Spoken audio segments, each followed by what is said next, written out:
ஆண்டவருடைய பிள்ளைகளுக்கும் தனிமையை போக்குறதற்கு கர்த்தர் வழியை வைத்திருக்கிறார். ஆமென் சொல்லுங்கள். இந்த செய்தி ரொம்ப முக்கியமான செய்தி. நீங்கள் எல்லாரும் ரொம்ப கவனமாய் நீங்கள் கேட்க வேண்டும். ஒரு 3 காரியத்தை உங்களுக்கு வேகமாய் சொல்லி உங்களுக்காக ஜெபிக்கிறதுக்கு நான் ஆசைப்படுகிறேன். வேதத்தை திறந்து முதலாவதாக ஒரு வசனத்தை நம்ம வாசிக்க போகிறோம். சங்கீதம் 25வது சங்கீதத்தினுடைய 16வது வசனத்தையும் 102வது சங்கீதத்தினுடைய 7வது வசனத்தையும் நம்ம வாசிக்க போகிறோம். நம்ம 25ஆம் சங்கீதத்தினுடைய 16வது வசனம், என்மேல் நோக்கமாகி எனக்கு இறங்கும், நான் தனித்தவனும் சிறுமைப்பட்டவனுமாய் இருக்கிறேன். நீங்கள் 102வது சங்கீதத்தினுடைய 7வது வசனத்தை வாசிங்க. நான் நித்திரை இல்லாமல் வீட்டின் மேல் தனித்திருக்கும் குருவியை போல் இருக்கிறேன். நல்லா கவனிங்க எல்லாருமே. இங்க நம்பர் 1, முதலாவதாக தனிமையை சந்தித்த, அதுவும் மிகப்பெரிய ஒரு தனிமையை சந்தித்த மனிதன் யார் அப்படின்னா இந்த சங்கீதக்காரனாகிய தாவீது. இவர் என்ன சொல்றார் அப்படின்னா, நான் தனித்திருக்கும் குருவியை போல இருக்கிறேன், எனக்கு நித்திரை வரல, எனக்கு உறக்கம் வரல, நான் ரொம்ப தனிமையில் இருக்கிறது மாதிரி ஃபீல் பண்ணுறேன் அப்படின்றாரு. ஆனால் இந்த தாவீது தனிமை என்கிறது இவருக்கு புதிதல்ல. எங்கேருந்து இவர் தனிமையாக இருக்கிறார் அப்படின்னு சொன்னால், தன்னுடைய சின்ன வயதிலே இந்த மனுஷனை ரொம்ப தனியாக அவனுடைய தாய் தகப்பன் விட்டுட்டாங்க. அப்படின்னா நம்முடைய வாழ்க்கையிலே நம்முடைய பிள்ளைகளை வைத்து நம்ம ரொம்ப சந்தோஷப்படுகிறது எதில் அப்படின்னா, அவங்க வெற்றி அடைஞ்சிட்டு வரும்போது நம்ம நிறைய பேர் சந்தோஷப்படுவோம். அப்படின்னா எல்லா மார்க்கும் ரொம்ப நல்லா எடுத்துகிட்டு வந்தால் உடனே அவனை சந்தோஷப்படுத்துவோம், அவங்ககிட்ட நல்லா பேசுவோம், அவனுக்கு நிறைய பேர் முத்தம் கொடுப்பாங்க, நிறைய பேர் சாக்லேட் வாங்கி கொடுப்பாங்க, நிறைய பேர் சைக்கிள் வாங்கி கொடுப்பாங்க, துணிமணி எடுத்து கொடுப்பாங்க. எப்பா என் பிள்ளை ஜெயிச்சிட்டான், என் பிள்ளை வெற்றி அடைஞ்சிட்டான், எல்லா பாடத்துலையும் இத்தனை மார்க்கு. நிறைய தாய் தகப்பன் பிள்ளைகளை படிக்க வைக்கிறதுக்கு கூட என்ன சொல்லுவா தெரியுமா, நீ மட்டும் இவ்வளவு மார்க் எடு, உனக்கு என்ன வேணாலும் நான் வாங்கி தரேன், நீ கேட்ட இது வாங்கி தரேன், அது வாங்கி தரேன் அப்படின்வாங்க. ஆனால் இங்கே ஒன்று நடக்குது. தன்னுடைய மகன் ஜெயித்தது ஒரு மனிதனை அல்ல, தன்னுடைய மகன் ஜெயித்தது ஒரு சின்ன பூச்சியை அல்ல, காற்றுக்கே ராஜாவான சிங்கத்தையும் கரடியையும் ஜெயித்து அதனுடைய வாயிலிருந்து தன்னுடைய ஆட்டை காப்பாற்றினாமா. தன்னுடைய தகப்பன் கொடுத்திருக்கிற அந்த ஆட்டை அவ்வளவு பெரிய பலசாலியாய் காப்பாற்றி இருக்கிறான். ஆனா யாருக்கு தெரியாது தெரியுமா, இவன் காப்பாற்றினது அவனுடைய தகப்பனாருக்கோ அவனுக்கு தாய்க்கோ அவனுக்கு ஷேர் பண்ண கூட முடியல. நான் இந்த மாதிரி ஒன்று பண்ணினேன், இந்த மாதிரி ஆண்டவர் என்ன பயன்படுத்தினாரு, நான் இதில் ஒரு பெரிய வெற்றியை அடைந்தேன், அந்த அளவிற்கு கூட வீட்டில் யாரோடையும் பேசினதில்லை. தன்னுடைய வீட்டில் சொல்லாட்டி கூட பரவாயில்ல, அண்ணன் தம்பி இருக்காங்கல்ல, எப்பவும் பெருமைக்காக ஆவது அண்ணன் தம்பிகிட்ட நம்ம சொல்லிடுவோம், உன்னை விட நான் குறைஞ்சவனா பாரு, நான் சின்ன வயசுல இருந்து நான் பாரு சிங்கத்தை கொன்னேன்னு நம்ம சொல்லுவோம். ஆனால் தன்னுடைய சகோதரருக்கும் தனக்கும் ஒரு பெரிய டிஸ்டன்ஸு, தான் கூட பிறந்தவங்களுக்கும் அவனுக்கும் ஒரு பெரிய இடைவெளி, தாய் தகப்பனுக்கும் ஒரு மிகப்பெரிய இடைவெளி. அவங்க அம்மா என்ன சொல்லுவாங்க தெரியுமா, காலையில் கொஞ்சம் ஆடை எடுத்துட்டு அவன் போவான், எத்தனை நாள் அவன் தங்குவான்னு தெரியாது, 1 மாதம் தாண்டி திரும்பி வருவான், 15 நாள் தாண்டி திரும்பி வருவான். அவன் எப்போ வரான், எப்போ போகிறான், என்ன சாப்பிட்றான், எங்கே தூங்குறான், எதுவுமே அவங்க அப்பா அம்மாவுக்கு தெரியாமல் தனிமையிலே இருந்தவன் தான் யார் அப்படின்னா இந்த சங்கீதக்காரனாகிய தாவீது. அப்படிப்பட்ட ஒரு தனிமையினுடைய சிச்சுவேஷன் உங்களுக்கும் எனக்கும் இருந்துச்சுன்னா நம்மளால காப்பாற்றப்படவே முடியாது. ஆனால் இந்த தனிமையை மேற்கொள்வதற்கு தாவீது எடுக்கிற ஒரு மிகப்பெரிய ஒரு டூல் என்ன அப்படின்னு சொன்னா, நீங்க சங்கீதத்தில் நீங்க 23வது சங்கீதத்தை வாசிப்பீர்களே, ஆனால் கர்த்தர் என் மேய்ப்பராய் இருக்கிறார், நான் தாழ்ச்சி அடையேன், அவர் என்னை புல்லுள்ள இடங்களில் மேய்த்து அமர்ந்த தண்ணீர்கள் அண்டையில் என்னை கொண்டு போய் விடுகிறார். என் ஆத்துமாவை அவர் தேற்றி தம்முடைய நாமத்தின் நிமித்தம் என்னை நீதியின் பாதையிலே நடத்துகிறார். நான் மரண இருளின் பள்ளத்தாக்கில் நடந்தாலும் பொல்லாப்புக்கு பயப்படேன், தேவரீர் என்னோடு கூட இருக்கிறீர், உமது கோலும் உமது தடியும் என்னை தேற்றும். ஆமென் சொல்லுங்கள். என் தனிமையை மேற்கொள்வதற்கு சங்கீதக்காரன் எடுத்திருக்கிற முதல் டூல் என்ன அப்படின்னா, நான் தனிமையிலே இருக்கும்போது என்னோடு கூட நடக்கிற, என்னோடு கூட பேசுகிற, என்னோடு கூட ஆழத்துவமாய் வருகிற என் ஆண்டவரை பற்றி கொள்ளுவேன் என்று ஒரு தீர்மானம் எடுத்தான். அது அவனுக்கு தனிமையாய் அல்ல, பலனாய் மாறினது. எத்தனை பேர் ஆமோதிக்கிறீர்கள்? பிரதர், உங்களால் நிறைய பேரால் இதே சூழ்நிலையில் நீங்கள் கடந்து வரலாம். பாஸ்டர், என்னுடைய தாய் தகப்பனை விட்டு நான் ரொம்ப தூரத்தில் இருக்கிறேன். என்னுடைய அம்மா நான் இருக்கிற இடத்துல வர முடியாது, எங்கள் அப்பா நான் இருக்கிற இடத்துல வர முடியாது, அவங்க அவ்வளோ தூரம் டிராவல் பண்ணி வர முடியாது, நான் தனிமையில் இருக்கிறேன், நான் இருக்கிற இடம் யாருமே பார்க்க முடியாத இடம், யாருமே வர முடியாத இடம், என்னுடைய சூழ்நிலை என்னுடைய அப்பாவுக்கு புரிய வைக்க முடியாது, எங்கள் அம்மாவுக்கு புரிய வைக்க முடியாது, அவங்க அவ்வளோ சீக்கிரமாக புரிஞ்சுக்க மாட்டாங்க, நான் என்ன செய்வேன்னு நீங்கள் நினைக்கலாம். ஆனால் கர்த்தராகிய ஆண்டவர் வாக்கு கொடுக்கிறார், நீங்க வானத்திற்கு ஏறினாலும் அவர் அங்கே இருக்கிறார், நீங்கள் பாதாளத்தில் படுக்கை போட்டாலும் அங்கும் இருக்கிறார். நம்முடைய சகல தனிமையிலையும் நம்மோடு கூட ஒருவர் வர முடியும். அவரை பற்றி கொள்ளுகிறவர்கள், அவரை சார்ந்து கொள்ளுகிறவர்கள் கண்டிப்பாக தனிமையா இருக்க முடியாது. அவர்களுக்கு கர்த்தர் பக்கபலமாய் இருக்கிறவர், பக்கபலமாக இருக்கிறவர். இன்றைக்கு ஒரு முயற்சி எடுங்க. தனிமையில் இருக்கிறீங்களா, உடனே செல்போனை கையில் எடுத்துறாதீங்க.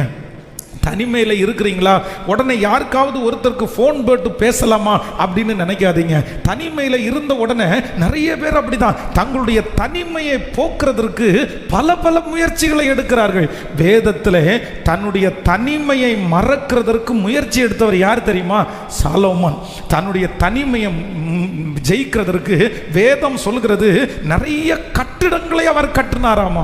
விதவிதமான கட்டிடங்கள், பெரிய பெரிய ஆர்கிடெக்டை வச்சு பிரம்மாண்டமான கட்டிடங்கள், கலைநயமான கட்டடங்கள், இப்படிப்பட்ட கட்டடத்தை எல்லாம் கட்டி பார்த்தாரு. ஆனா பிரசங்கியின் புஸ்தகத்தில் வாசிக்கிறோம், என்ன வாசிக்கிறோம் தெரியுமா?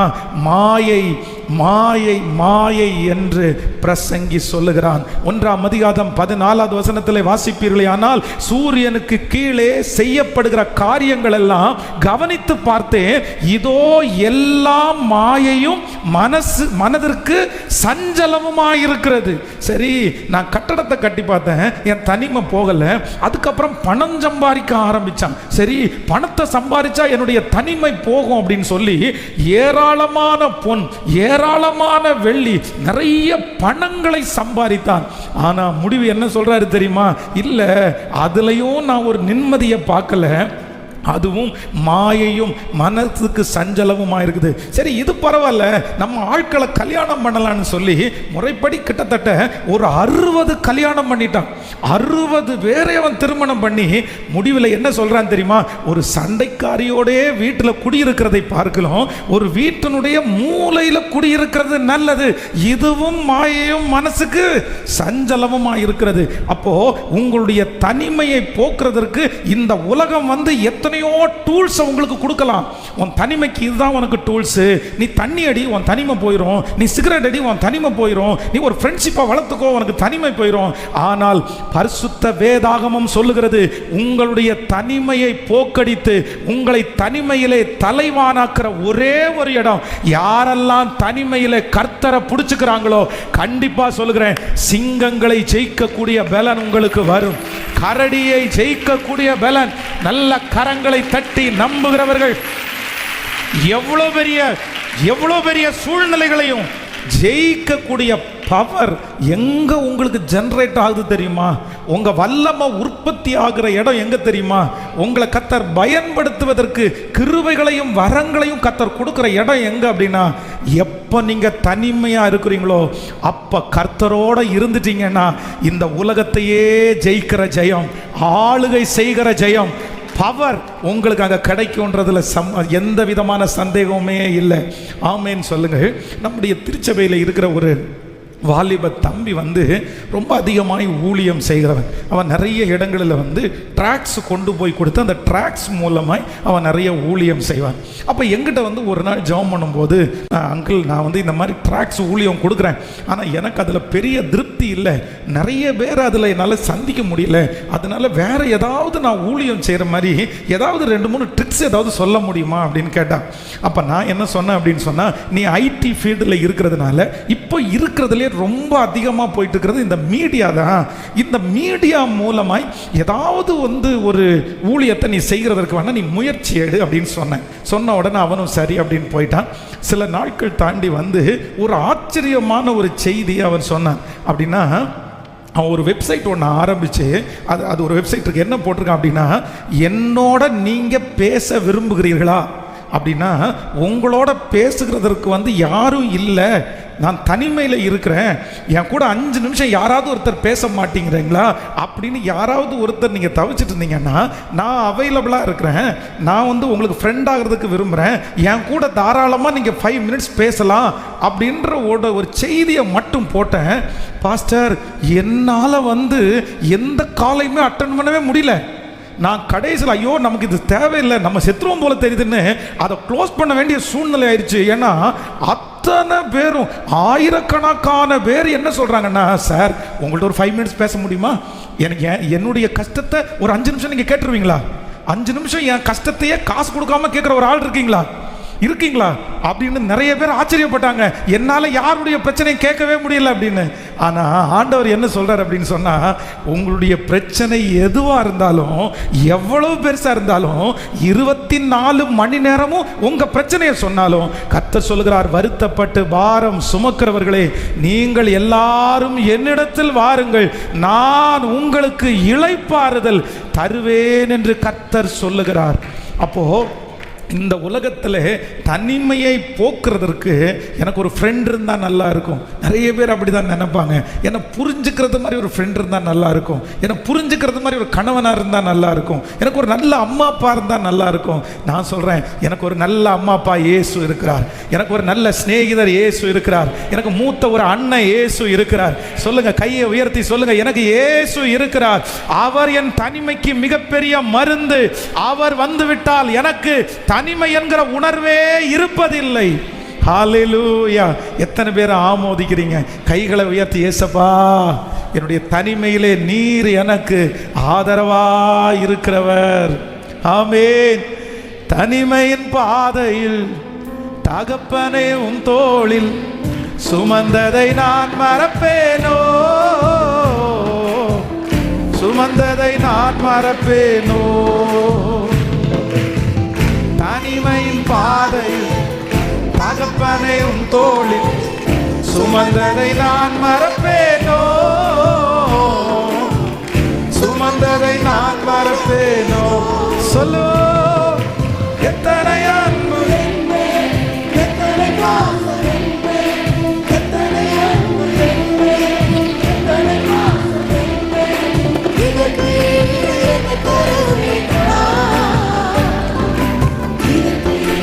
என்ன தருவேனா, இதற்கீடு என்ன தருவேனா, இதற்கீடு என்ன தருவேனா, பிற சபித்து என்னை தூற்றும் போதெல்லாம்,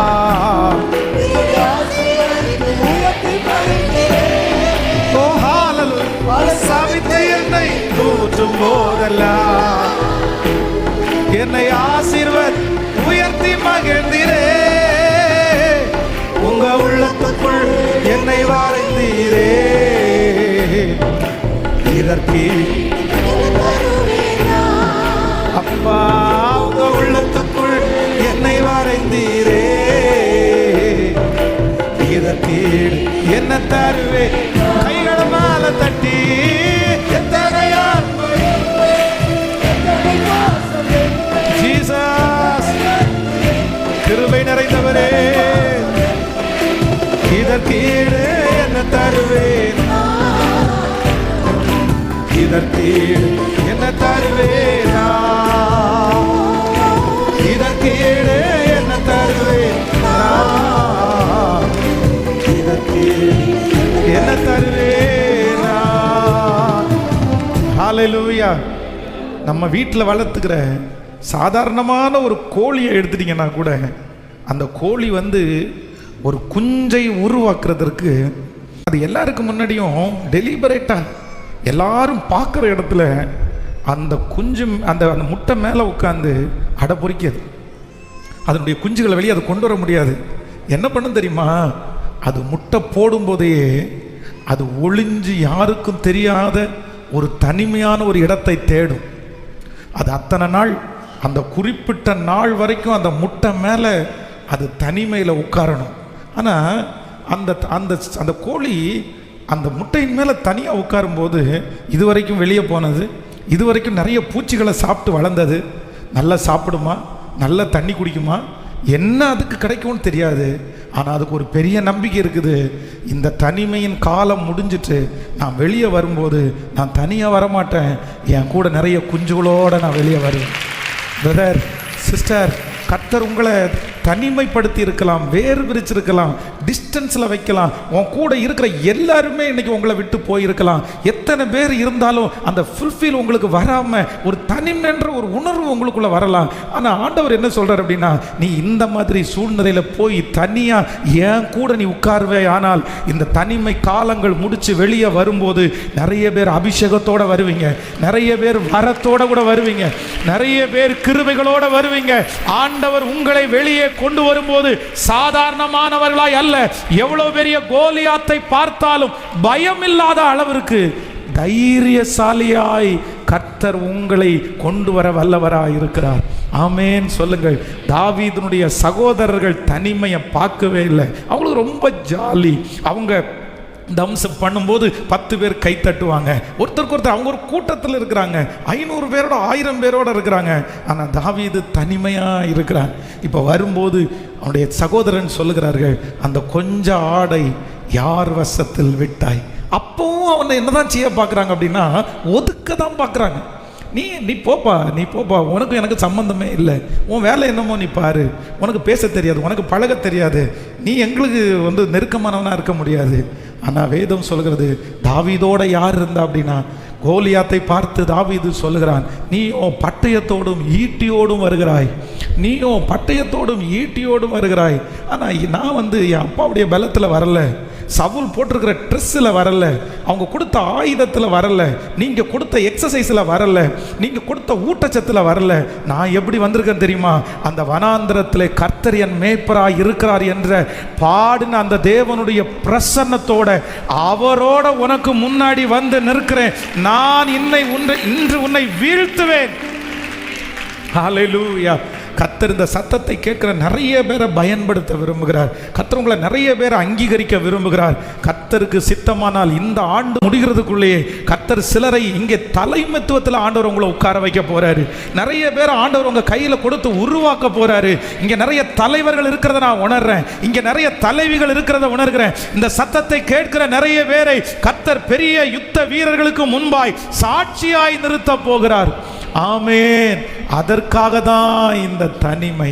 நான் இன்னைக்கு ஒரு தீர்மானம் எடுக்க போறேன். ஃபர்ஸ்ட் டூல், தனிமையை மேற்கொள்வதனுடைய முதல் டூல் என்ன அப்படின்னு சொன்னா, நான் தனிமையாக இருக்கும்போது என் ஆண்டவரை ரசிச்சு, என்னுடைய ஆண்டவரை ருசித்து, மற்றபடி நம்முடைய தனிமைக்காக நம்ம எங்கு போனாலும் அது கடைசி வரைக்கும் நம்ம கூட டிராவல் பண்ண முடியாது.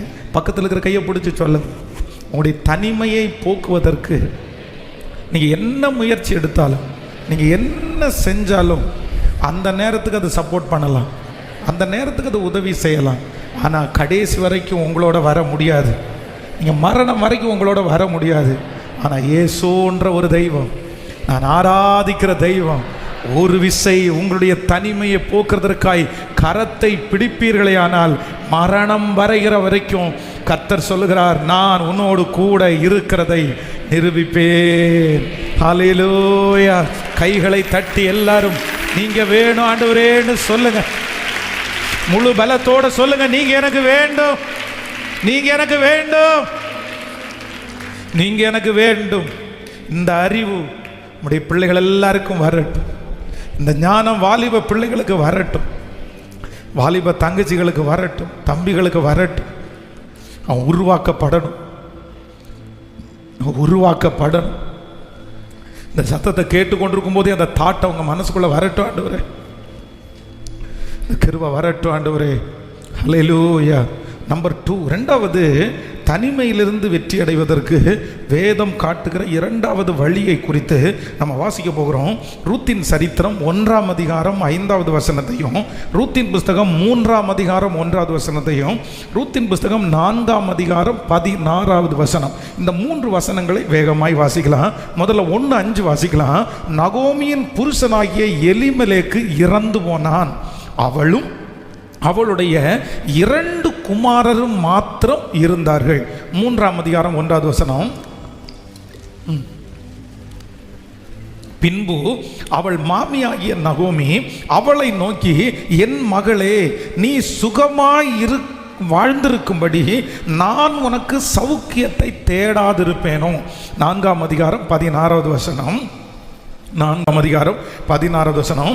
நகோமி அந்த பிள்ளையை எடுத்து தன் மடியிலே வைத்து அதை வளர்க்கிற தாயானாள். ஆமேன் சொல்லுங்கள். இந்த லைவில் வசனமே போடலை, யார் இருக்கா? ஆமேன். கைகளை உயர்த்தி ஒரு ஹல்லேலூயா சொல்லலாம். அந்த கடைசி வசனத்தை திரும்ப வாசிக்கலாம். அந்த கடைசி வசனத்தை ஏன் வசனம் போட மாட்டேங்கிறீங்க? நகோமி அந்த பிள்ளையை எடுத்து தன் மடியிலே வைத்து அதை வளர்க்கிற தாயானாள். கவனிங்க ஆண்டவருடைய பிள்ளைகளே, இந்த நகோமி இரண்டாவதாக, இந்த நகோமி தனிமையினுடைய உச்சகட்டத்திலே வாழ்ந்தவர்கள். வேதத்திலே ஆண்டவர் தனிமையாக்கப்பட்ட நிறைய பேரை சுட்டி காட்டுகிறார். ஆனால் இந்த நகோமி என்ன அப்படின்னு சொன்னால், ஃபஸ்ட்டு தன்னுடைய ஊரை விட்டு இன்னொரு ஊருக்கு தனிமையாக்கப்படுகிற ஒரு சூழ்நிலை. அவர்கள் குடியிருந்த பட்டணத்தில் பஞ்சம் அதிகமாய் வருகிறது. சரி, இங்கே இருந்தால் நம்ம மரிச்சிருவோம், இங்கே இருந்தால் நம்முடைய வாழ்க்கைக்கு ஆதாரமே இல்லை, ஒருவேளை ஆண்டவர் நினைச்சதுக்கு அப்புறம் இங்கே வரலாம் அப்படின்னு சொல்லி தன்னுடைய குடும்பத்தோடு கூட சேர்ந்து இப்பொழுது வெளி தேசத்துக்கு அவங்க போயிட்டாங்க. ஆனால் அவங்க நினைக்கல இந்த மாதிரி ஒரு சூழ்நிலை அவங்களுக்கு வரும்னு அவங்க நினைக்கல. அவங்க எந்த இடத்துலையும் ஆதரவு தேடி போனார்களோ, எங்கே நான் தனிமையாக்கப்பட்ட கூடாதுன்னு நினைச்சாங்களோ, அந்த ஊரில் போன உடனே முதல்ல தன்னுடைய கணவனாரை இழந்து தனிமையாக்கப்படுகிறாங்க. சரி, கணவனார் இறந்துட்டாரு, 2 பசங்க, சரி அவங்க செட்டில் ஆயிடுவாங்க. அந்த வருத்தம் அவங்களுக்கு தாங்க முடியல. அப்படியே இருக்கும்போது வேதம் சொல்லுது, அடுத்து திரும்பவும் என்ன நடக்குது தெரியுமா? திரும்பவும் தன்னுடைய 2 பிள்ளைகளும் மரித்து போகிறார்கள். இப்போ அவங்க திரும்பி தன்னுடைய ஊருக்கு வரும்போது அங்க இருக்கிற ஒவ்வொரு சகோதரிகளும் கேட்குறாங்க, எப்பா எங்க உன் ஹஸ்பண்டு, எங்க உன்னுடைய 2 பிள்ளைகளும்? அவ்வளோ அழகா இருந்தீங்களே, வளர்ந்துட்டாங்களா, கல்யாணம் பண்ணிட்டாங்களா, அங்கேயே செட்டில் ஆயிட்டாங்களா, நீ திரும்பி போறியா, அவங்க திரும்பி வருவாங்களா? இப்படி தன்னுடைய பிள்ளைகளை குறித்தும் கணவனாரை குறித்தும் நிறைய கேள்விகள் எழுப்புறாங்க. அப்ப இவங்க என்ன சொல்றாங்க தெரியுமா? எல்லாரும் என்னை விட்டு போயிட்டாங்க, எல்லாரும் இறந்துட்டாங்க, என்னுடைய கணவனார் இறந்துட்டார், என்னுடைய 2 பிள்ளைகளும் இழந்துட்டாங்க, நான் தனித்தவளானேன், நான் ரொம்ப தனிமையாக நான் ஃபீல் பண்ணுறேன், எனக்கு இனி யாரும் இல்லை. தன்னுடைய மருமக்களை பார்த்து அவங்க சொல்கிறாங்க, எனக்கு இனி யாரும் இல்லை, எனக்கு யாரும் இல்லை. தன்னை சுற்றி இருக்கிற ஜனங்களை பார்த்து சொல்கிறாங்க, எனக்கு இனி யாரும் இல்லை. இப்போது நாட்கள் தாண்டுகிறது. இவங்களுடைய தனிமை எதில் போயிடுச்சுன்னா, ஒன்று தன்னுடைய மருமகளை பார்த்து சொல்கிறாங்க, நீ சுகமாக இருக்கும்படி நான் உனக்கு ஒரு வாழ்க்கையை தேடாமல் இருப்பேனா? அவங்க குழந்தையை பெத்தெடுத்து கொடுத்த உடனே, நீ உன் மடியில் வச்சிருக்காத, இந்த குழந்தையை என்னுடைய மடியிலே வைத்துக்கொள் என்று தன்னுடைய தனிமையினுடைய நாட்களில் இந்த நகோமிக்கு என்ன ஒரு ஆவி வந்துச்சுன்னா, பணிவிடையின் ஆவியினால் கர்த்தர் அவளை நிரப்பினார். ஆமேன். கவனிங்க, இரண்டாவது, இந்த ஜெபத்தில் இருக்கிற ஒவ்வொரு ஆண்டவருடைய பிள்ளைகளையுமே உங்களுடைய தனிமையிலிருந்து நீங்கள் வெளியே வரணும்னு நீங்கள் நினச்சிங்கன்னா கண்டிப்பாக இந்த அபிஷேகத்தை ஆண்டவரிடத்தில் கேளுங்க. என்ன தெரியுமா? நமக்கு எல்லாருக்கும் ஒரு பணிவிடையின் ஆவியை ஆண்டவர் கொடுக்க விரும்புகிறார். அந்த பணிவிடையின் ஆவியை நீங்கள் எல்லாருமே வாங்கணும். ஒவ்வொரு தாயும் தகப்பனும் மாதத்திற்கு ஒரு விசையாவது உங்கள் பிள்ளைகளை மருத்துவமனைக்கு கூட்டிகிட்டு போங்க. மாதத்திற்கு ஒரு விசையாவது ஒரு ஓல்டேஜ் ஹோமுக்கு கூட்டிகிட்டு போங்க. மாதத்திற்கு ஒரு முறையாவது ஒரு ஆஃபனேஜுக்கு கூட்டிகிட்டு போங்க. உங்கள் பிள்ளைகளை மாலுக்கு மாலுக்கு நீங்கள் கூட்டிகிட்டு போயிருக்கலாம், உங்கள் பிள்ளைகளை பெரிய பெரிய இடங்களுக்கு நீங்கள் கூட்டிகிட்டு போகலாம், டூரிஸ்ட் பிளேஸுக்கெல்லாம் கூட்டிகிட்டு போகலாம். நான் நம்புகிறேன் அங்கெல்லாம் மாறாத உங்கள் பிள்ளைங்க, அங்கெல்லாம் ஆண்டவருடைய அன்பை ருசிக்க முடியாத உங்களுடைய குடும்பம் ஹாஸ்பிட்டலுக்கு போகும்போது ஆண்டவருடைய அன்பை உணர்வாங்க, அநாத ஆஸ்பத்திரிக்கு போகும்போது ஆண்டவருடைய அன்பை உணர்வாங்க. கண்டிப்பாக இங்கே இருக்கிற வாலிப தம்பிகளுக்கும் தங்கச்சிகளுக்கும் சொல்கிறேன், ஆண்டவருக்கு சித்தமான இந்த யூத்தில் இருக்கிற பிள்ளைகள் கண்டிப்பாக மாதத்திற்கு ஒரு விஷயாவது ஹாஸ்பிட்டல் ஊழியம் பண்ணுங்க. ஆண்டவர் என்ன சொல்கிறாருன்னா, நீங்கள் சந்தோஷமான ஒரு இடத்திற்கு போகிறதை பார்க்கலாம் துக்க இடத்துக்கு போகிறது. சொல்லுங்க, ஆண்டவர் அங்கே தான் உன்னுடைய முடிவு தெரியும். நான் உன்னை எவ்வளவு நல்லா வச்சிருக்கேன்னு அங்கே தான்ப்பா நீ கண்டுபிடிக்க முடியும். நீ எவ்வளவு நல்ல வாழ்க்கை வாழ்றேன்னு அங்கே தான்ப்பா கண்டுபிடிக்க முடியும். நீ மாலுக்கு போகும்போது கண்டுபிடிக்க முடியாது, நீங்கள் சினிமா தேட்டருக்கு போகும்போது கண்டுபிடிக்க முடியாது, மற்ற இடத்துல போகும்போது உங்களால் கண்டுபிடிக்க முடியாது, டூருக்கு போகும்போது கண்டுபிடிக்க முடியாது, அங்கே போகும்போது இன்னும் அடுத்த ஸ்டெப் போகலான்னு தான் தோணும். ஆனால் உண்மையாக எங்கே போகும்போது ஆண்டவருடைய அன்பை உணர முடியும் தெரியுமா? நம்மை விட குறைந்த இடத்திற்கு போகும்போது நம்மளால் உணர முடியும். அதனால் நீங்கள் கண்டிப்பாக எல்லாரும் இந்த வாலிப பிள்ளைகள் இவங்க நிறைய பேருக்கு இன்னைக்கு பணிவிடைன்றது என்னன்னே தெரியாமல் போயிடுச்சு. கவனிங்க, கடந்த நான் பைபிள் காலேஜ் படிக்கும்போது அங்கே வார்டனாக இருக்கும்போது நான் காலையில் ஒரு 5:30 மணிக்கு இந்த பால் இந்த மளிகை ஜாமானெல்லாம் வாங்குறதுக்கு வண்டியில் போகிறதுக்கு வழக்கம். அப்போது எங்களுடைய காலேஜை தாண்டி ஒரு 3 வீடு தாண்டி ஒரு மாடியில் ஃபஸ்ட் ஃப்ளோரில் ஒரு அம்மா ரொம்ப உடம்பு பருமனான உடம்பு, அவர்களால் மாடியிலேருந்து கீழே இறங்கி வர முடியாது. அதனால் மாடி வீட்டில் அவங்க தங்கி இருந்தாங்க. அப்போ அந்த வீட்டில் ஒரு கயிறு ஒன்று அவங்க கட்டியிருப்பாங்க. நான் எப்போ போகும்போது நான் பார்ப்பேன், அந்த கயிறில் பால் பாக்கெட்டுக்காரன் பால் வச்சுருவான், காய்கறிக்காரன் காய்கறி வச்சுருவான். இவன் என்ன பண்ணுவாங்க அப்படின்னா, மேலே இருந்துட்டு கிணத்துக்குள்ளே தண்ணி எடுக்கிறது மாதிரி அப்படியே அந்த கயிறை மேலே எடுத்து அந்த பால் பாக்கெட்டை இது பண்ணுவாங்க. அப்போ நான் ரொம்ப கஷ்டமாக இருக்கும், இவங்களால் இந்த 10 படிக்கட்டு கூட இறங்கி வர முடியாமல் கஷ்டப்படுறாங்களே அப்படின்னு நினச்சி. ஆனால் போகும்போதும் வரும்போதெல்லாம் இவங்க இந்த பொருளை எடுத்துட்டாங்களா அப்படின்னு வாட்ச் பண்ணுறது ஒரு வழக்கம்.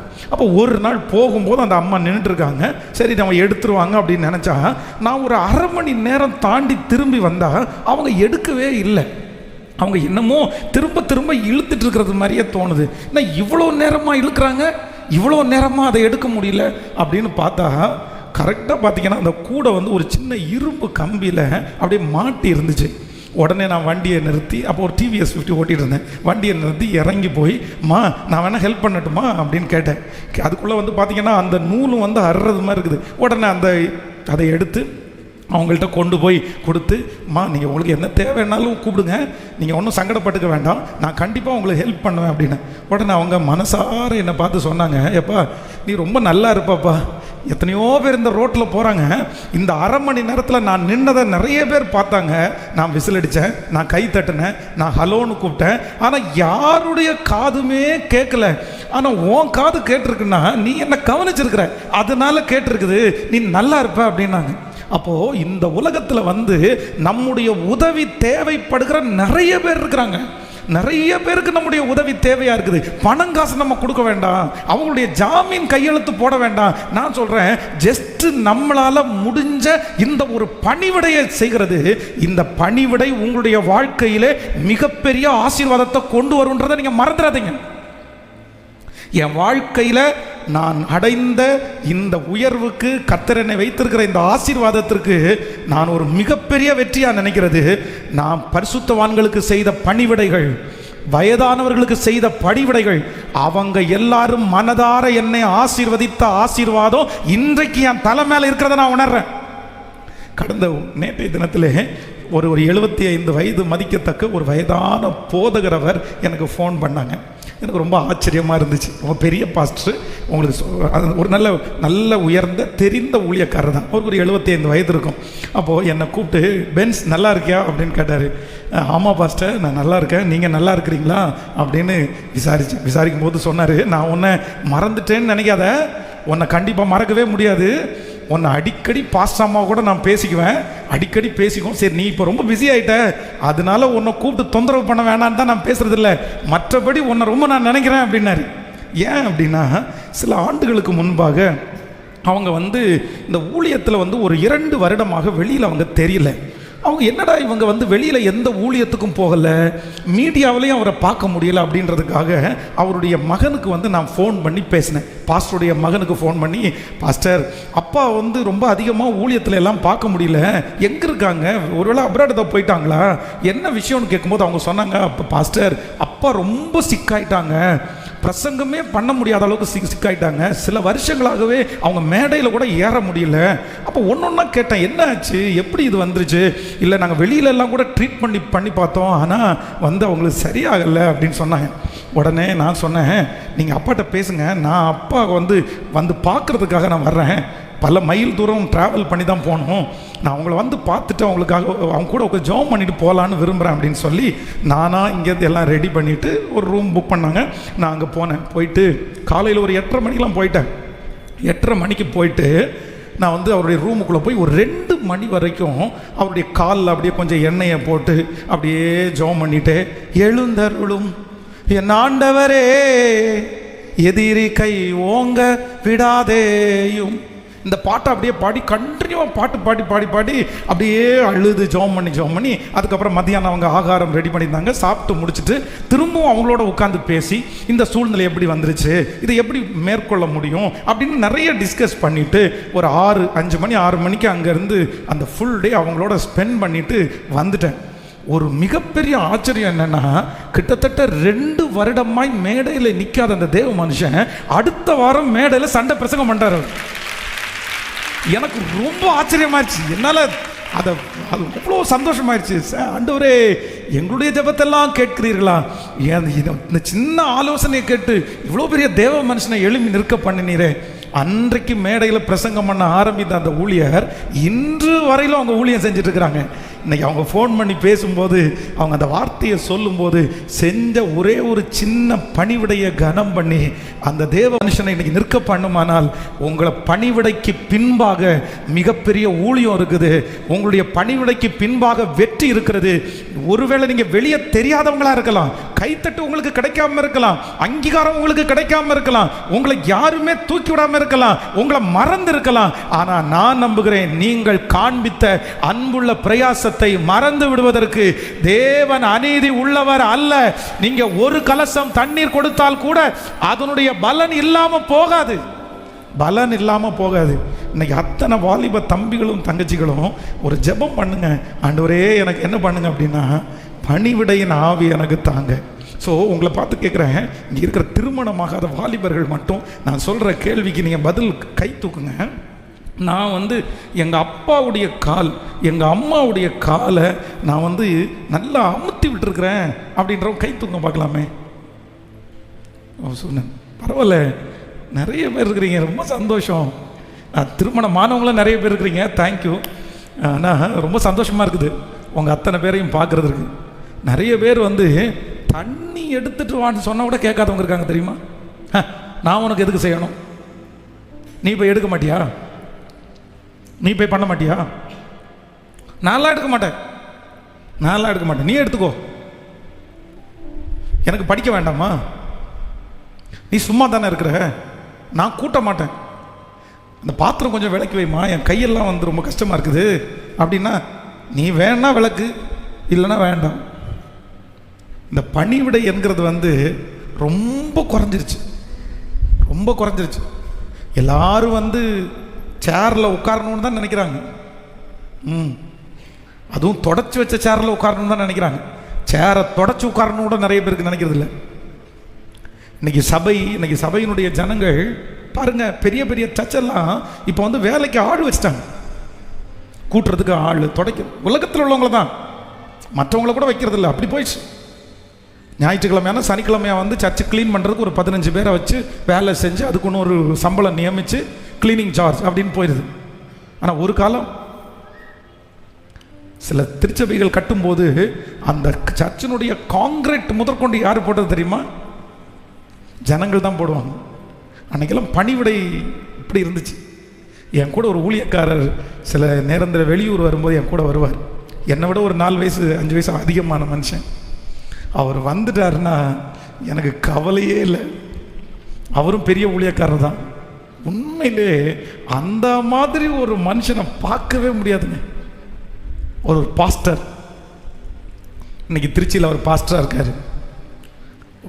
நான் எந்திரிச்சிட்டேன்னா எனக்கு வந்து காஃபி கூட கொடுத்துருவாரு, என் துணியை அயன் பண்ணி தொங்க வச்சு அப்படியே விட்டுருவார். எல்லாம் எனக்கு துணி சுடுதண்ணி காய வச்சு கொடுத்துருவாரு. தொண்டை பிரச்சனை வரும்னு உப்பு வச்சுருவார். அவ்வளவு பணிவிடை, அவ்வளவு பணிவிடை. அவங்கள பார்க்குறதுக்கே அவ்வளோ விருப்பமாக இருக்கும். அதனால் இந்த ஜெபத்தில் இருக்கிற ஆண்டவருடைய பிள்ளைகளே, உங்களுடைய உடம்பில் பலன்ன்றதை விட பணிவிடை செய்வதற்கு நிறைய பேருக்கு மனசில் இஷ்டம் இல்லை. நீங்கள் நம்ம ஏன் நிறைய பேர் பணிவிடை செய்யலைன்னு நினைக்கிறீங்க? கணவனார் இந்த குடிச்சு முடிச்ச டம்ளரை கொஞ்சம் அந்த உள்ளே கொண்டு வரீங்களான்னு கேட்டால், போமா வேணாம் நீ எடுத்துக்கம்மா அப்படின்னு சொல்கிறதுக்கு காரணம் ஏன்? முதுவலியா, இல்லை இடுப்பு வலியா, இல்லை குனியவே முடியாத அளவுக்கு ரோகம் வந்திருக்கிறாரா? சொல்லுங்க, என்ன பிரச்சனை நினைக்கிறீங்க?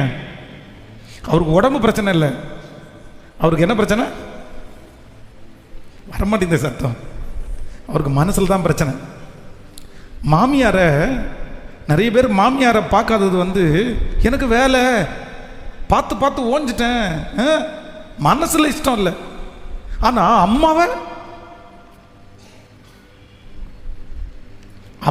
அம்மாவை பார்க்கும்போது முதுகுவலி வராது, பெத்த தாயை பார்க்கும்போது முதுகுவலி வராது, கஷ்டமாக இருக்காது. சில சொந்தக்காரங்க அம்மா வீட்டுக்கு வந்தாங்கன்னா 3 நாள் தங்கினாங்கன்னா 3 நாள் அந்த வீட்டில் ஒரே வெஜ்ஜாக இருக்கு. ஆனால் அவங்க ஊரில் இருந்து அவங்க அம்மா அப்பா வர்றாங்கன்னு வைங்களேன், 11 மணிக்கு தான் அந்த அம்மா அவங்க வந்து பஸ் ஏறி இருப்பாங்க. இந்த அம்மா கணவனாருக்கு ஆர்டர் பண்ணுவாங்க, ஏங்க கொஞ்சம் 1 கிலோ சிக்கன் வாங்கி கொஞ்சம் அனுப்புறீங்களா? ஏம்மா இந்த நேரத்துக்கு சிக்கன் அப்படின்னு கேட்டால், இல்லை எங்கள் அம்மா வர்றாங்க. இப்போ மனசு இல்லை. எங்கள் வீட்டில் வந்து பாஸ்டர் அம்மாவுடைய அம்மா வந்து அடிக்கடி கோயம்புத்தூரில் மீட்டிங் வரும்போது வருவாங்க. அவங்களால ரொம்ப நடக்கலாம் முடியாது. அவங்க வந்து ஒரு பெட்ரூமில் அவங்க இருந்து ஒர்க் பண்ணுற அளவுக்கு இருப்பாங்க, படிக்கட்டெல்லாம் ஏற முடியாது. ஆனால் அவங்க வந்துட்டு சரி மக வீடு தானே, ஏதாவது கொஞ்சம் ரெஸ்ட் எடுக்கலாம், நம்ம அங்கங்கே அலைஞ்சிட்டு வர்றோம், நம்ம பிள்ளை வீட்டில் வந்தால் நம்ம நல்லா பார்த்துக்குவாங்க அப்படின்னு நினைக்கிறதில்ல. ஒவ்வொரு டைமும் பார்க்கும்போதும், ஏம்மா அந்த வெங்காயம் கொண்டு வந்துறியா நான் கட் பண்ணி தரட்டுமா, அந்த பூண்டை கொண்டு வரியா நான் கட் பண்ணி தரட்டுமா, அந்த இஞ்சியை கொண்டு வரியா நான் உரிச்சு தரட்டுமா, கொண்டு வந்துருங்கம்மா. அவங்க ரூமுக்குள்ளே எப்போ போனாலுமே அவங்க வந்து ஏதோ ஒன்று செஞ்சுட்டு தான் இருப்பாங்க. இல்லை அப்படின்னா எப்பாவது ஒரு டைம் வந்து பார்த்தீங்க அப்படின்னு சொன்னால் அந்த துணியெல்லாம் பார்த்தீங்கன்னா அவங்க முன்னாடி அப்படியே குவிஞ்சு கிடக்கும். அவங்க ஒன்றுன்னா நீட்டாக மடித்து அப்படியே அடிக்கிட்டே இருப்பாங்க. எனக்கு நடக்கிறதுக்கு பலன் இல்லை. என் பிள்ளையினுடைய வீட்டில் வந்து நான் இப்படியே அமைதியாக உட்காந்தா யாருமே என்னை கேட்க மாட்டாங்க. என் மருமக என்னை திட்ட மாட்டார், என் மகன் என்னை சலிச்சுக்க மாட்டாங்க, என்னை நல்லா வச்சுக்குவாங்க, எனக்கு தெரியும். ஆனால் ஒன்று, நான் இருக்கிற வீட்டில் எப்படியாவது அவங்களுக்கு கொஞ்சம் உதவியாக இருந்தால் நல்லா இருக்கும்ன்ற அந்த மனசு.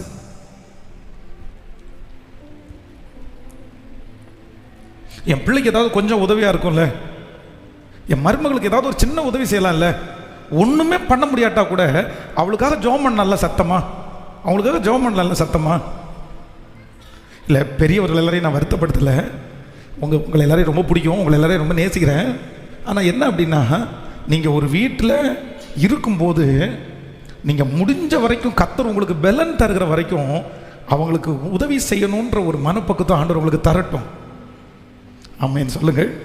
நான் எப்படி இருக்கணும் சொல்லுங்க. நீ போயிட்டு வாம்மா, நீ போயிட்டு வா, நான் பிள்ளைகளை பார்த்துக்கிறேன். ஐயோ இந்த குரங்குங்களை ஏன் தலையில் கட்டிட்டு போறியா, இந்த வாளுங்களை ஏன் தலையில் கட்டிட்டு போறீங்களா, ஐயோ இது பண்ணி கூட்டம்ல, எது யார யார கேட்கல. பேர பிள்ளைகளை சொல்ற வார்த்தை என்ன தெரியுமா, இந்த குரங்கை என் தலையில் கட்டி போகாதம்மா. நம்மளாலெல்லாம் பார்க்க முடியாது, நம்மளாலெல்லாம் பார்க்க முடியாது. உங்களுக்கு பலவீனமாக இருக்கலாம், உங்களுடைய பலவீனத்தின் நிமித்தம் பரவாயில்ல. ஆனால் நான் என் வீட்டில் என் பிள்ளை சம்பாதிச்ச சாப்பாடை சாப்பிட்றேன், என் மகன் எனக்கு சம்பாதிக்கிற சாப்பாடை சாப்பிட்றேன். நான் ஏதாவது ஒரு அதே போல் பிள்ளைகளுக்கும் என்ன சொல்கிறேன் அப்படின்னு சொன்னால், அம்மாவை சலிச்சுக்காதீங்க, அப்பாவை சலிச்சுக்காதீங்க. எப்படி உன்னுடைய ஆயுசு நாட்கள் ஆசீர்வாதமாக இருக்கிறதற்கு உன்னுடைய தகப்பனையும் தாயையும் கேட்கல. ஏதாவது ஒரு ஹெல்ப்பு, ஏதாவது ஒன்று பண்ணுங்க, ஏதாவது ஒன்று செய்யுங்க.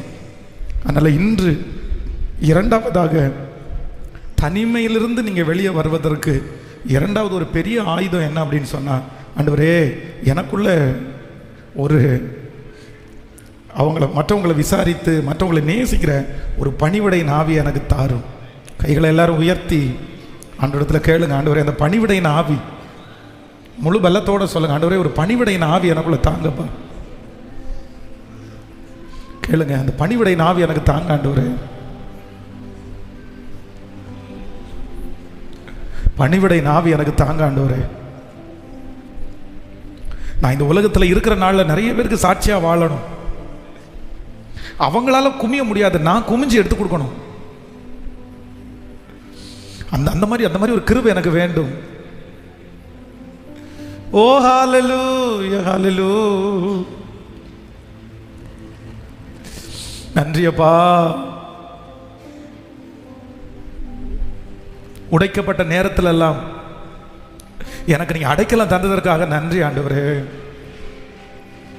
உடைக்கப்பட்ட நேரங்கள் எல்லாம் அடைக்கலம் எனக்கு தந்தீரே. உடைக்கப்பட்ட நேரங்கள் எல்லாம் அடைக்கலம் எனக்கு தந்தீரே. தடுமாறும் வேளையில் எல்லாம் தகப்பனை போல் சுமந்து சென்றீரே. தடுமாறும் வேளையில் எல்லாம் தகப்பனை போல் சுமந்து சென்றீர். இப்ப கைகளை மாத்த எத்தனை அன்பு என் மேல், எத்தனை பாசம் என் மேல், எத்தனை அன்பு என் மேல், எத்தனை பாசம் என் மேல். இதற்கீடு என்ன தருவேனா, என்ன தருவேனா, இதற்கீடு என்ன தருவேனா, இதற்கீடு என்ன தருவே. தனிமையின் பாதையே, தனிமையின் பாதை தகப்பனே உன் தோழி சுமந்ததை நான் மறப்பேனோ, சுமந்ததை நான் மறப்பேனோ. தனிமையின் பாதை தகப்பனே உன் தோழி சுமந்ததை நான் மறப்பேனோ, சுமந்ததை நான் கைகளை மேல தட்டி எத்தனை அன்பு,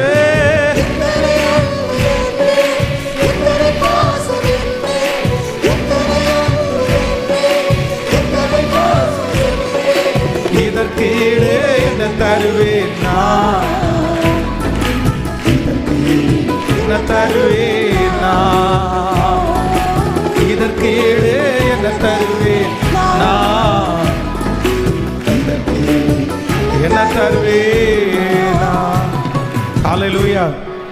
வேதத்திலேயே நீங்க பெரிய தலைவனாய் மாற்றப்பட்ட, தலைவியாய் மாற்றப்பட்ட அவங்களுக்கு ஆரம்பத்தில் இருந்த அவங்களுடைய கேரக்டர் என்ன தெரியுமா? தாவீதை குறித்து சொல்கிறது, சவுலை கொன்னுட்டு வந்ததற்கு பிறகு, சாரி, இது கோலியாத்தை மேற்கொண்டு வந்ததற்கு பிற்பாடு தாவீதை என்ன வேலைக்கு ஜாயின் பண்ணி விடுறாங்கன்னு நினைக்கிறீங்க? என்ன வேலைக்கு போறாரு? ஃபர்ஸ்ட் சவுலுக்குள்ள பொல்லாத ஆவி எழும்பி கத்தும், கத்தியை தூக்கி வீசும், சோத்தை தூக்கி அடிக்கும். பக்கத்தில் உயிரை பணையம் வச்சு என்ன பண்ணணும்? ஆராதனை பண்ணிட்டே இருக்கணும். அதான் அவனுக்கு கொடுத்த டியூட்டி, அதான் அவனுக்கு கொடுத்த டியூட்டி. நீங்கள் ஜோஷுவா ரெண்டாவது பெரிய தலைவன். ஜோஷுவாவுக்கு ஃபஸ்ட்டு அவனுக்கு கொடுத்த அவர் செய்த முதல் வேலை என்ன நினைக்கிறீங்க? தன்னுடைய எஜமானாகிய தன்னுடைய தலைவனாகிய மோசைக்கு ஹெல்ப் பண்ணுற ஊழியம். அதுவும் என்ன தெரியுமா? அவர் போகிற தூரத்துக்கு போகலாம், மலைக்கு பக்கத்தில் போகலாம், ஆனால் ஆண்டவர் பேசுகிற இடத்துக்கு போக முடியாது, வழியில் நிற்கணும். வாசிச்சு பாருங்க. முதல் பெரிய அளவில் வளர்ந்த ஒவ்வொரு மனுஷங்களுக்கும் அவங்க எதில் ஆரம்பித்தாங்க தெரியுமா? பணிவிடைய சந்தோஷத்தோடு ஆரம்பித்தாங்க. பக்கத்தில் இருக்கிற கையை பிடிச்சி சொல்லுங்க, பணிவிடைய யார் சந்தோஷமாக ஆரம்பிக்கிறீங்களோ, மகிழ்ச்சியாக பணிவிடை செய்கிறீங்களோ, உங்களுக்கு கண்டிப்பாக பிரைட்டான ஒரு எதிர்காலம், பிரகாசமான ஒரு எதிர்காலம் உங்களுக்கு இருக்குன்றதுல சந்தேகமே கிடையாது. ஆசையா செய்யணும், விருப்பமா செய்யணும், அது ஆசீர்வாதம்னு நினைச்சு செய்யணும். யாருக்கு வேணாலும் ஒரு கீழே ஒரு பெண் விழுந்துச்சு, இந்த பெண்ணை எடுத்து கொடுக்கறதுக்கு அவ்வளோ வருத்தம். ஒரு வயசான ஒரு தகப்பனார், அத்தனை பேர் செப்பல் போட்டுட்டு இருக்கிறாங்க, அவருடைய செருப்பு அவரால் தேடி எடுக்க முடியல, ஒருத்தர் கூட அவருடைய செருப்பு எடுக்க மாட்டேங்கிறாங்க. ஒரு நாள் ஒரு மீட்டிங்கில் போய் வெளியே போய் பார்த்துருக்குறேன், ஒரு வயதான தகப்பனார் செவத்தை பிடிச்சிட்டே இருக்காரு, அவருடைய செருப்பு அவரால் கண்டுபிடிக்க முடியல, ஒவ்வொருத்தராக வெளியே போகிறாங்க, யாருமே அவரை கண்டுக்கல. அவருடைய செருப்பை எடுக்கிறது இவங்க அவமானமாக நினச்சாங்களே தெரில. நான் கேட்டேன், ஐயா என்ன கலர் செருப்பு அப்படின்னு. ஒன்றை காமிச்சார், அதை எடுத்து கொடுத்து இன்னொன்று தேடி எடுத்து அவருடைய காலுக பக்கத்தில் நீங்கள் போடுங்கன்னு போட வச்சு அதுக்கப்புறம் அனுப்பி விட்டுருவோம். பேங்கில் போயிட்டு இருக்கும்போது செருப்பை போட ஒரு வயதான தகப்பனாரால் செருப்பு போட முடியல, யாருமே அவரை கண்டுக்கல. அவர் அப்படியே மெதுவாக அப்படி போடுறாரு. அப்புறம் நான் பெருமைக்காக சொல்லலை, நீங்கள் அதை செய்யணுன்றதுக்காக சொல்கிறேன், பெருமைப்படுத்துறதுக்காக இல்லை, நான் சொல்லதை செஞ்சு காமிக்கிறதுக்காக சொல்லலை.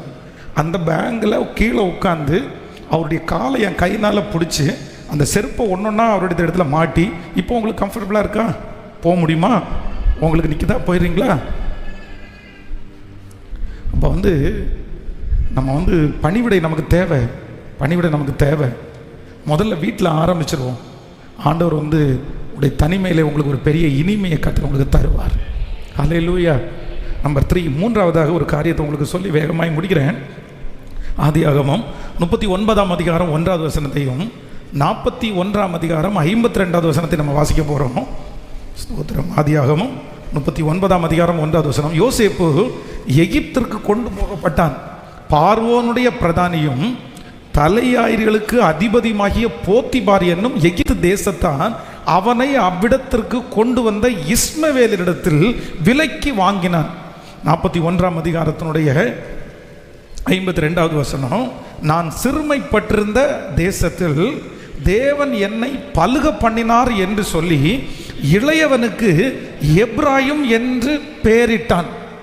எகிப்து தேசத்தில் வந்த பரிபூரணமுள்ள 7 வருஷங்களும் முடிந்த பின் யோசேப்பு சொல்லியபடியே 7 வருஷம் பஞ்சம் தொடங்கினது. சகல தேசங்களிலும் பஞ்சம் உண்டாயிற்று. ஆனாலும் எகிப்து தேசம் எங்கும் ஆகாரம் இருந்தது. நல்ல கவனிங்க ஆண்டவருடைய பிள்ளைகளே, இந்த இடத்துல மூன்றாவது மிக அதிகமான தனிமை என்கிற ஒரு சூழ்நிலையில் ஆண்டவர் உருவாக்குறது யார் அப்படின்னா இந்த யோசேப்பு என்கிறவரை ஆண்டவர் தனிமையை கொண்டு வச்சார். தன் தகப்பனாரை விட்டு பிரித்து அந்நிய மொழி பேசுகிற இடத்துல கொண்டு போய், அவனுக்கு சம்பந்தமே இல்லாத, அவன் யோசிக்காத, அவனுக்கு நினைவே இல்லாத அப்படிப்பட்ட ஒரு புது இடத்துல ஆண்டவர் அவனை கொண்டு போய் தனிமையாக்குகிறார். வாழ்க்கையிலேயே தன்னுடைய தகப்பனாரோடு ரொம்ப ஒன்று இருந்தவனும் இந்த யோசேப்பு தான். ஆனால் இவ்வளவு சீக்கிரமாக தன்னுடைய தகப்பனை விட்டு நம்ம பிரிஞ்சிருவோம், நம்ம அப்பாவை நம்ம மிஸ் பண்ணுவோம். ஆனால் தன்னுடைய தகப்பனார் கடைசி வரைக்கும் தான் கூட இருப்பார் அப்படின்னு நினைச்சான். ஆனால் அந்த சின்ன வயசுல அப்பா தன்னை விட்டு எடுக்கப்படுவார் அப்படின்னு நினைக்கல. தன்னுடைய சகோதரர்கள் அவனை நேசிக்கல, ஆனால் தன்னுடைய சகோதரர்களையும் அவன் நேசித்தான். இப்போ எல்லாரையும் விட்டு பிரிஞ்சுட்டான். ஒருத்தர்கிட்ட புது ஊரில் போய் அவனுக்கு பேசணும்னு நினைச்சா கூட, அவனுடைய விஷயங்களை சொல்லணும்னு நினைச்சா கூட, அங்கே இருக்கிற நிறைய பேருக்கு பாஷையே தெரியாது. அவங்கள்ட்ட என்ன சொல்ல முடியும்? அடிமையாக இருக்கிறானே. அப்படிப்பட்ட யாருமே இல்லாத ஒரு இடத்துல இந்த யோசேப்பு எப்படி தனிமையை மேற்கொண்டான் அப்படின்னா, வேதம் சொல்கிறது அவனுக்கு கொடுத்த எல்லா வேலையிலையும் தன்னை அவன் என்ன பண்ணிட்டான்னா பிஸியாக வச்சுக்கிட்டான். அவன் ரொம்ப பிஸியாக வச்சுக்கிட்டான். பக்கத்தில் இருக்கிற கையை பிடிச்சி சொல்லுங்க, நீங்கள் தனிமையை மேற்கொள்ளணும் அப்படின்னு சொன்னால் உங்களுக்கு கொடுக்கப்பட்டிருக்கிற வேலையை நீங்கள் அதில் உங்களை பிஸியாக வச்சுக்கோங்க. நீங்கள் பிஸியாக வச்சுக்கோங்க. இந்த தகப்பன்மார்க்கெல்லாம் சொல்கிறேன், ரொம்ப அன்பாய் சொல்கிறேன், தயவு செய்து உங்களை ரொம்ப அன்பாக கேட்குறேன், நீங்கள் வேலைக்கு போகாமல் மட்டும் வீட்டிலேயே இருந்துடாதீங்க.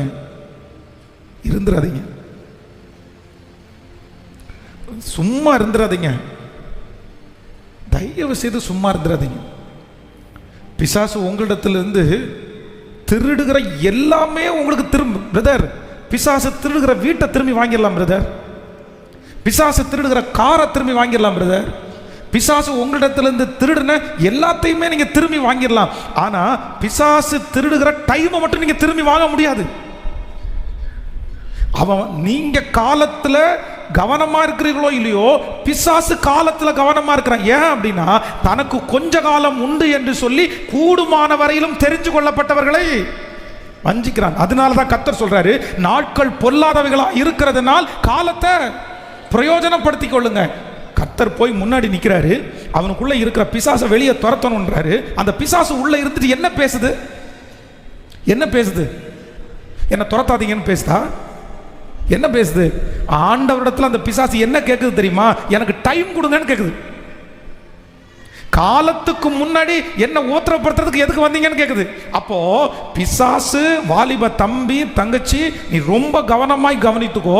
உன்னிடத்திலிருந்து பிசாசு திருட நினைக்கிறது உன்னுடைய பணத்தையோ, உன்னுடைய சோபா செட்டையோ, உன்னுடைய வண்டியோ, காரையோ, மொபைலையோ அல்ல. உன்னிடத்திலிருந்து திருட நினைக்கிறது என்ன தெரியுமா? உன் டைமை திருட நினைக்கிறது. உன்னுடைய டைமை மட்டும் பிசாசு திருடிட்டான்னா உன் வாழ்க்கையில் நீ சாதிக்கவே முடியாதுன்னு அவனுக்கு தெரிஞ்சிடும். நேரம் தான், டைம் தான். அதை வச்சு தான் நீங்கள் வளர முடியும். அதுதானே உங்களை கொண்டு போகும். அதனால உங்களுடைய நேரத்தை திருடுவதற்கு நீங்கள் அனுமதிக்காதீங்க. நிறைய பேர் இன்னைக்கு தனிமையில் போராடி அழுத்த அளவுக்கு மனநலம் பாதிக்கப்படுற அளவுக்கு போகிறதுக்கு காரணம் என்ன தெரியுமா? அதான் நிறைய பேருக்கு தன்னை பிஸியாகவே வச்சுக்க மாட்டாங்க, வேலையே செய்ய மாட்டாங்க. இந்த வீட்டில் இருக்கிற சகோதரிகள் கூட உடைய கணவனாரை அனுமதிச்சா ஒன்று வெளியே வேலை செய்யுங்க, இல்லைன்னா வீட்டிலே ஒரு தொழில் செய்யுங்க. புத்தி உள்ள ஸ்திரியை குறித்து வேதத்தில் வாசிச்சிங்கன்னா வேதம் சொல்லுது, ஒரு வியாபார கப்பலே வாங்கிடுறாங்களாமா. நம்மால் இருக்கிற கப்பலை வித்துட்டு வராமல் இருந்தால் சரி, யாருக்காவது ஒருத்தர் கொடுத்துட்டு வராமல் இருந்தாலும் சரி, வியாபார கப்பல் எங்கே வாங்குறது? புத்தி உள்ள ஸ்திரீ தன் வீட்டை கட்டுகிறாள், புத்தி இல்லாதவளோ தன் கைகளினால் தன் வீட்டை இடித்து போடுகிறாள். நிறைய பேர் பணத்தை கரியாக்குறதே சிலருடைய வேலையாகி போச்சு. அதை வாங்கலாம், இதை வாங்கலாம், அதை பண்ணலாம், இதை பண்ணலாம். இல்லை, ரொம்ப கவனமான வாழ்க்கை இது. இப்போ தெரியாது, ஒரு காலகட்டத்தில் நம்ம நிறைய பேர் பாடுபடுகிறது, நமக்கு நிறைய பேருக்கு வருகிற சோதனை கர்த்தர் அனுமதிக்கிற சோதனை இல்லை, நம்மளாலே உண்டு பண்ணுகிற சோதனை. நிறைய பேர் அவங்களுக்கு அவங்களே சோதனையை உண்டு பண்ணி வச்சுட்டு இன்னைக்கு சிக்கிறாங்க. சிலர் ரொம்ப பெருசாக செய்வேன்னு சொல்லி வாலண்டியராக ரிட்டைர்மெண்ட் வாங்குவாங்க. வாலண்டியராக ரிட்டையர்மெண்ட் வாங்குறவங்க ஹெல்த் இஷ்யூ இருக்குது, எனக்கு உடம்பு ப்ராப்ளம், என்னால் கண்டினியூ பண்ண முடியலைன்றவங்க வாலண்டியராக ரிட்டையர்மெண்ட் வாங்கலாம். இல்லைன்னா அடுத்த இதை விட பெரிய இடத்துல வேலைக்கு போகிறேன், இதை விட பெரிய சம்பாத்தியத்துக்கு போகிறேன்னு சொல்கிறவங்க வாலண்டியராக ரிட்டையர்மெண்ட் வாங்கலாம். ஆனால் எனக்கு கொஞ்ச நாள் ரெஸ்ட் தேவை, இது வரைக்கும் உழைச்சிட்டேன் அப்படின்னு தயவு செய்து யாரும் வாலண்டியராக ரிட்டையர்மெண்ட் வாங்காதீங்க. அதற்கு பிறகு இருக்கிற உங்களுடைய காலங்கள் சந்தோஷமாக இருக்காது, துக்கமாக தான் இருக்கும். சொல்றது உங்களுக்கு புரியுதுல்ல? பக்கத்தில் கையை பிடிச்சி சொல்லுங்க, இந்த வாலண்டியராக ரிட்டையர்மெண்ட்றதை யோசிச்சிடாதீங்க. நல்லா சொல்லுங்க எல்லாருமே. ஆமாம், சும்மா இருக்கலாம் அப்படின்னு நினச்சிடாதீங்க. நீங்கள் சும்மா இருந்தாலே முதல்ல அட்டண்டன்ஸ் யார் தான் கொடுப்பா? கேட்கல? ஃபஸ்ட்டு நிற்கிறவன் யார் தெரியுமா? டேய் சும்மா இருக்கிறியா, நீ எனக்கு வேணும்டா, நீ எனக்கு வேணும். ரொம்ப ஜாக்கிரதை, ரொம்ப ஜாக்கிரதை. அதுவும் வாலிப தம்பி தங்கச்சி ரொம்ப ஜாக்கிரதை. நீ உன்னை பிஸியாக வச்சுக்கோ, நீ உன்னை பிஸியாக வச்சுக்கோ, இருக்கிற வேலையில் உன்னை பிஸியாக வச்சுக்கோ. யோசிக்கிறதுக்கு, ஃப்யூச்சரை குறித்து யோசிக்கிறதுக்கு, ஜெபம் பண்ணுறதுக்கு, தியானிக்கிறதுக்கு இதுக்கெல்லாம் டைம் கொடுத்துரு. ஆனால் நீ உட்காந்து எதையாவது நோண்டுறதுக்கும் பார்க்குறதுக்கும் டைமே கொடுக்காது, டைமே கொடுக்காது. அப்போ தான் தனிமையை நம்மால் மேற்கொள்ள முடியும். ஆமேன்னு சொல்லுங்கள். வயதான தாய் தகப்பன் உங்களுக்கு நிறைய நேரம் கிடைக்குதா?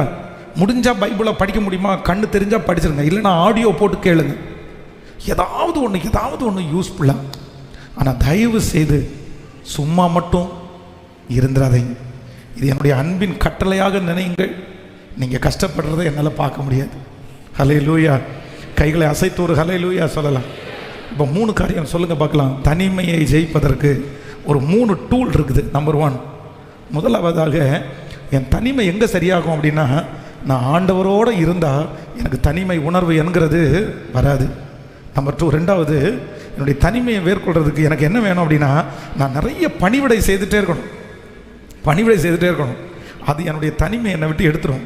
நம்பர் 3, மூன்றாவது, நான் என்னுடைய வேலையில் என்னுடைய நாளில் நான் பிஸியாக இருக்கும்போது அந்த தனிமை என்னை தொடவே முடியாது. ஹல்லேலூயா, ஆமென் சொல்லுங்கள். இனி தனிமையாக யாரும் கஷ்டப்படுற அளவுக்கு ஆண்டவர் விட மாட்டார். உங்களே நீங்கள் ஒதுக்கிக்காதீங்க, உங்களே நீங்கள் கொண்டு போய் குழிக்குள்ளே தள்ளாதீங்க. நல்லா கவனிச்சுங்க, எல்லோரும் நல்லா கவனிங்க. உங்களை உந்தி முன்னாடி தள்ளுறதும் உங்களை பேக்கில் உங்களை தள்ளுறதும் யார் கையில் தான் இருக்குன்னா உங்கள் கையில் தான் இருக்குது. தாவீதை குறித்து வேதம் சொல்லுகிறது, என் ஆத்துமாவே நீ ஏன் கலங்குகிறாய், ஏன் எனக்குள் தியங்குகிறாய். அப்படின்னா இதுக்கு பேர் என்ன அப்படின்னா முன்னாடி தள்ளுறது. முன்னாடி தள்ளுறது. நீ போ போ, பரவாயில்ல போ, பேக் போகாத, நீ பின்னாடி போகக்கூடாது. உம்மாலே ஒரு சேனைக்குள் பாய்வேன், இந்த தேவனாலே ஒரு மதிலை தாண்டுவேன். முன்னாடி முன்னாடி போகிறது. யோபு அவர் என்னை கொன்று போட்டாலும் அவர் மேல் நம்பிக்கையாக இருப்பேன், நான் அவருக்கு முன்னாடி என் வழியை ரூபகரணம் பண்ணுவேன். கண்டிப்பாக என் தோல் முதலானவைகள் அழுகி போனாலும் அவரை நான் பார்ப்பேன், அந்நிய கண்களில் என் கண்களை அவரை காணும். இது என்ன அப்படின்னு சொன்னால் அப்படியே முன்னாடி தள்ளுறது. முன்னாடி நம்முடைய வாழ்க்கை அப்படி தான் இருக்கும் எல்லாருக்கும். நம்முடைய வாழ்க்கையை முன்னோக்கி நகர்த்தி கொண்டு போகிறது யார் அப்படின்னா நீங்கள் அந்த மாதிரி வேகமாக இருந்தால் உங்களுக்காக உதவி செய்கிறதற்கு கர்த்தர் உங்களோடு கூட இருக்கிறார். உங்களோடு கூட இருக்கிறார் அவர். உங்களை அதனால் எல்லாருமே உங்களை மோட்டிவேட் பண்ணி முன்னாடி கொண்டு போங்க, உங்களை தட்டி கொடுத்து முன்னாடி கொண்டு போங்க, உங்களை உற்சாகப்படுத்தி முன்னாடி கொண்டு போங்க. நீங்கள் பின்னாடி போயிட்டீங்கன்னா மற முடியாது. அதனுடைய டெப்த்து, அதனுடைய ஆழம் ஒருத்தருமே அறிஞ்சிக்கவே முடியாது. நீங்கள் அதுக்குள்ளே போயிட்டீங்க அப்படின்னு சொன்னால் நான் சொல்கிறேன், யார் நினச்சாலும் உங்களை வெளியே கொண்டு வர முடியாது. நான் அந்த மாதிரி ஒரு சிச்சுவேஷனுக்குள்ளே போனதுனால தான் உங்களுக்கு நான் சொல்கிறேன், என் மேலே ஆண்டவர் வச்ச ஒரு பெரிய தயவு, என் மேலே ஆண்டவர் வச்ச ஒரு பெரிய இறக்கம், அதனால தான் நான் வெளியே வந்திருக்கிறேன். அதனால தான் உங்களுக்கு சொல்கிறேன், பின்னாடி உங்களை தள்ளிட்டு போகாதீங்க. உங்களுக்கு என்ன குறைவு, நீங்கள் கவலைப்படுறதுக்கு என்ன குறைவு, நீங்கள் வருத்தப்படுறதுக்கு என்ன குறைவு, நீங்கள் இவ்வளவு யோசிக்கிறதுக்கு உங்களுக்கு என்ன குறைவு, நீங்கள் உங்களை குறித்து நெகட்டிவாக யோசிக்கிற அளவுக்கு என்ன குறைவு? ஒன்றுமே கிடையாது. கர்த்தர் உங்களை 1000 பேரை பார்க்கலாம், கர்த்தர் உங்களை மிகவும் நன்றாய் ஆச்சரியமாய் கர்த்தர் வைத்திருக்கிறார். அதான் ஆராதனையில் ஆண்டவர் சொன்னார், பின்னானவைகளை மறந்து முன்னானவைகளே நான் எங்கே பார்ப்பேன்னா ஓட்டத்தில் வச்சிருக்கிற லக்கை மட்டுமே பார்ப்பேன். ஹல்லேலூயா. எல்லாரும் எழுப்பி நிற்கலாமா? எல்லாரும் எழுப்பி நின்று தேங்க்யூ ஜீசஸ், தேங்க்யூ ஜீசஸ். என்னுடைய தனிமையில் எனக்கு ரொம்ப ஆதரவாக இருக்கிறவர் கர்த்தர். என்னுடைய தனிமையுடைய சூழ்நிலையில் கர்த்தர் என் கூட இருந்து என்னை ரொம்ப அழகாய் தட்டி கொடுத்து என்னை ஒரு பெரிய பலசாலியாய் ஆண்டவர் என்னை வெளியே கொண்டு வருவார். இந்த தனிமையினுடைய காலம் முடிஞ்சிட்டு நான் சோர்ந்து போய் அல்ல, நுகங்களெல்லாம் முறிக்கிற அந்த அபிஷேகத்தோடு நான் திரும்பி வருவேன். ஹல்லேலூயா. சேர்ந்து கரங்களை தட்டி பாடி, தனிமையின் பாதையில் தகப்பனே உம் தோளில் சுமந்ததை நான் மறப்பேனோ, சுமந்ததை நான் மறப்பேனோ.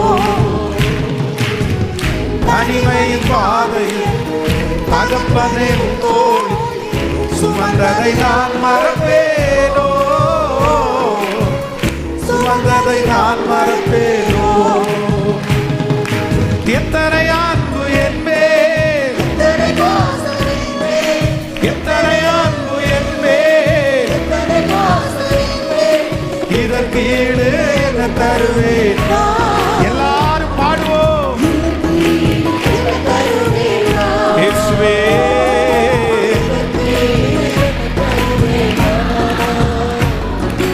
இதற்கு ஈடு என்ன தருவேன்?